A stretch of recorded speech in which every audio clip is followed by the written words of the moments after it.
Good morning YouTube, Tune Fabricator here, and it's another video. Today's video is going to be something slightly different to what you're used to from what I post. I usually post engineering videos and design mechanical videos.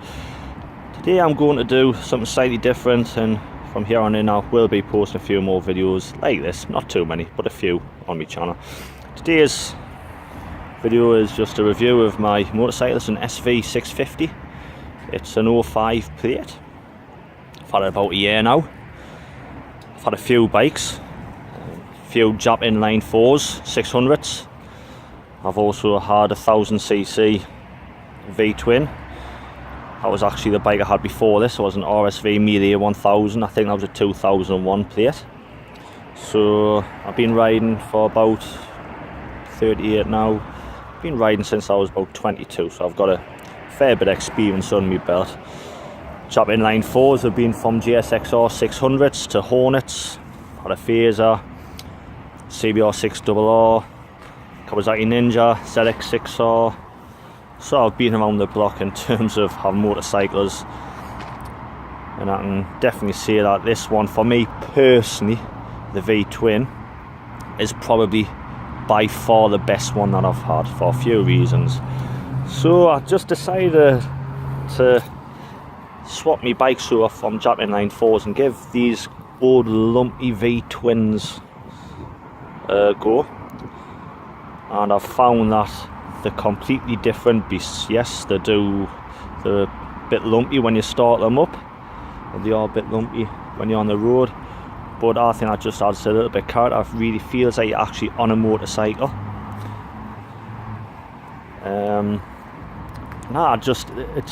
For me, the power is much more manageable than, say, an inline 600, because, say for example, your lights, and don't forget I've got a bit of experience, so I suppose I do know what I'm talking about. Don't get us wrong, I'm not a racer, but I've got quite a bit of experience. Say for example, if your lights on a Jap 600, you've really got to rev the nuts off them, and then it's like sort of, I don't know, if you haven't been on a V-twin before and you only own a Jap inline 4, or for that fact an inline 4, it's like trying to compare an inline 4 to maybe an old GP 2-stroke, really super revvy. That's what the difference feels like when you're on a V-twin, in my personal opinion. I'm not saying this is everybody's opinion, that's my personal opinion.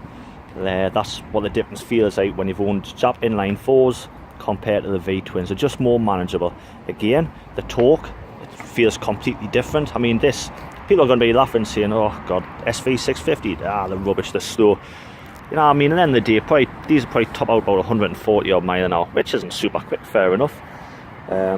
Like I say, it's just much more manageable than, you know, your inline 4. So for that matter, for that reason, I think I'll always stick with V-twin. So anyway, say for example you're on a motorway, we talk about the torque versus an inline 4, doing maybe, I don't know, 60, 70 plus.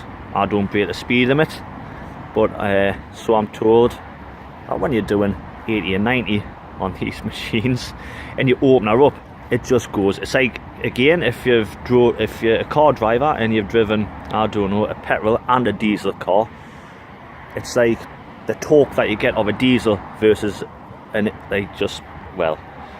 petrol car. So it's hard to explain, but the torque it's just, it feels much more better, much more usable. And like I said, this is really down on horsepower as well, compared to, you know, like your Hornets or your GSXRs or your Phasers. This is only something like 69 brake horsepower, so it's right down on power. But like I say, it's just more usable. And again, SV650s, I'm a little bit old. I've been through my sports bike phase, and this is really, really comfortable compared to them. Not as comfortable as I would like. It's not like a tourer, but it's not a tourer. It's just like a sort of sports commuter type bike. It's not super comfortable. You do get that little bit of wrist ache if you don't clamp the tank between your knees. But yeah, I don't think it's going to be as comfortable as the Hornet. Well, it isn't as comfortable as a Hornet or the Phaser that I've had. They're much more city uppy, but this is just a little bit more, race focused. I think they're probably maybe going to have people hating us on here, but it may be a little bit more fun on the track. I don't know, maybe I've never been on a track. So like I say, Before this I had an RSV Media 1000. It was a lovely bike, just really uncomfortable. Sick of being uncomfortable on the bikes. I thought I want to steer with the V-twins, love them, much prefer them to inline fours. Give this a shot. Now, I think it's pretty safe to say that I'll never ever get shot with this bike. It is absolutely superb. It does everything I wanted to do. It can scratch between the hedges, it commutes, it's comfortable, I can stick me burn on the back. It's got the grab handles there, they're solid. I mean, compared to the seat that stops you on sports bikes, well, that's hangs on the back like a monkey on a mangle, and my son does as well, holding on that silly little strap on there. And let's be honest, you know, I wouldn't fancy holding on that strap when you're going on motorways, you know. It's much more solid. My son loves this. The foot pegs are a little bit low, and my girlfriend loves it. Even though my girlfriend loves sports bikes to look at, she does agree that this is a much more comfortable bike. Again, you've got these mirrors, they're much more usable than your sports bike mirrors. Fair enough, you still actually do get a bit of your arm when you're sort of on the bike. You can still see a bit of your arm. Again, it's not a tool, but they're much more usable than what you get on sports bikes. Sit your position. So there you go. Plenty tyre left on that tyre. Chicken bands minimal.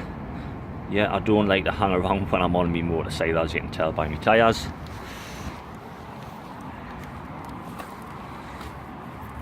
Just a quick little walk around. And I'll fire up. This one's got a data tool on.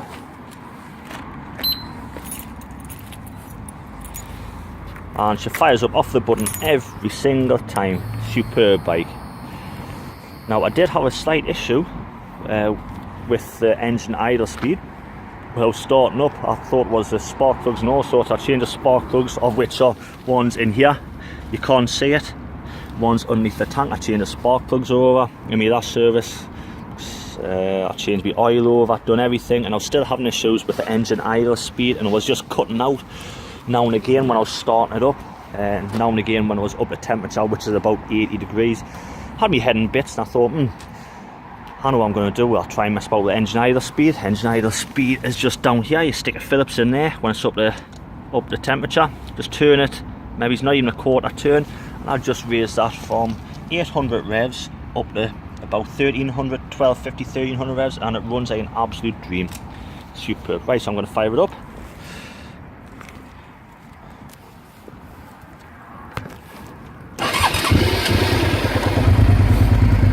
So there you go. Need two hands. Suzuki's need a clutch it before you can fire these things up. And there you go. There's the engine idle speed. It was 800 RPM. I've just increased it about, what's that, 1250. Runs like a dream. There you go. The other function is you've got these hazards.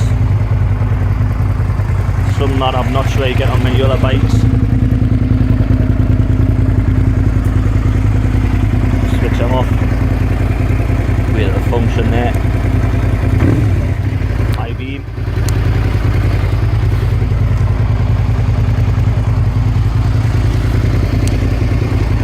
So there you go. It's a great motorcycle. Gives a lovely sound as well. Going through them MOT shortly. Hopefully it'll pass with that can. It's not excessively loud, there's no baffles in it, but it doesn't say it's not street legal. So it should get through okay. Got the belly pan on there. That's an aftermarket edition. I'd highly recommend getting one of them for all the crud. As you can see, there's still a fair bit of crud around here. It's just off the rain and stuff. But this has protected the bike no end when it comes to rain and stuff.